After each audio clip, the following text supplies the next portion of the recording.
ঠাকুরগাঁওয়ে শীতের তীব্রতার সঙ্গে মাঝারি কুয়াশায় স্বাভাবিক জীবনযাত্রা ব্যাহত হয়ে পড়েছে। মধ্যরাত থেকে সকাল পর্যন্ত কুয়াশায় ঢেকে থাকছে বিস্তীর্ণ জনপদ। এই অবস্থায় সবচেয়ে বেশি বিপাকে পড়েছে কৃষি শ্রমিক ও কম আয়ের খেটে খাওয়া মানুষ। শীতের খবর জানবো দর্শক, যুক্ত হচ্ছেন সহকর্মী তানভীর হাসান তানু। তানভীর, ঠাকুরগাঁও শীতের তীব্রতা কতটা এবং ঠাকুরগাঁও আজকের তাপমাত্রা কত? আপনাকে জানিয়ে রাখি, আজকে ঠাকুরগাঁয়ের 14 ডিগ্রি সেলসিয়াস তাপমাত্রা বিরাজ করছে।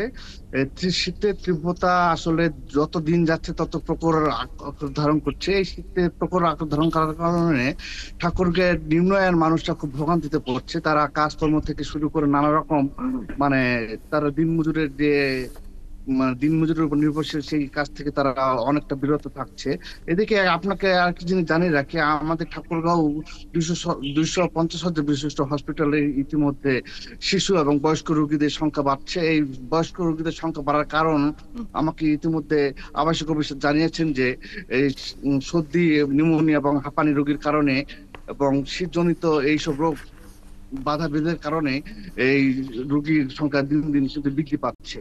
এবং ডাক্তার এছাড়াও পরামর্শ দিচ্ছেন যে শীতজনিত যেমন শিশুদের নিউমোনিয়া থেকে রক্ষার জন্য নানা রকম পরামর্শ তারা দিয়ে যাচ্ছেন।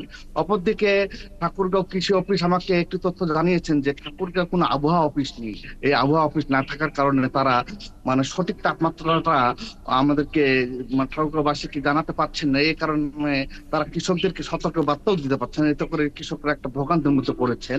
অপরদিকে ঠাকুরগাঁও জেলা প্রশাসক ইশরাত জাহান আমাকে জানিয়েছেন যে ঠাকুরগাঁও শীত নিয়ন্ত্রণের জন্য ইতিমধ্যে 80,000 কম্বলের চাহিদা পাঠানো হয়েছে। তারা 2-1 দিনের মধ্যে এসে কম্বল যদি পেয়ে থাকে তারা গ্রাম পর্যায়ে এবং সীমান্ত এলাকার মধ্যে সেই কম্বল গুলো বিতরণ করবেন। এবং এছাড়াও ঠাকুরগাঁও সাধারণ মানুষরা মনে করছেন, যেহেতু ঠাকুরগাঁও শীতে একটি দুর্যোগ মনে করেন, এই দুর্যোগের জন্য উচ্চবিত্তদের সহযোগিতা চেয়েছেন, এমনটি সাধারণ মানুষ আমাকে জানিয়েছেন। এই ছিল ঠাকুরগাঁও শীতে সর্বশেষ পরিস্থিতি।